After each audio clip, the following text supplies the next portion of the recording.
This post from Diana Navalnaya 1 week after her father's death of her family in happier times. Love, kisses, hugs, and miss you very much, she writes. Her grandmother, Lyudmila, has been handed the cruelest of ultimatums. Agree to a secret burial or his body will be buried at the prison colony. Her deadline to choose, just 3 hours.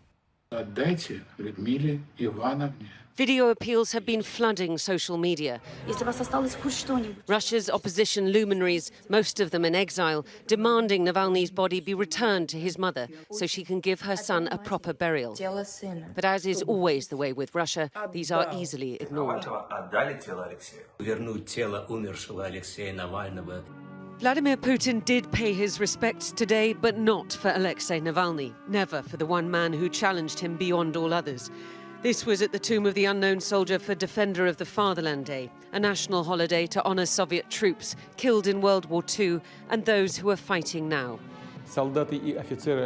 Russian soldiers and officers continue the glorious military traditions in dignity. At the forefront today are participants of the special military operation. You fight for truth and justice, show courage and bravery in defending Russia.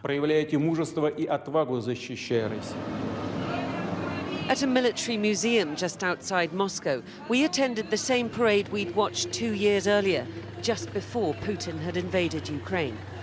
And the views have stayed pretty similar. The special military operation was necessary because if Ukraine, the Ukrainian army, shelled civilians, of course they needed to be protected. He tells me he thinks Navalny died of natural causes and isn't sure anyway what he was fighting for.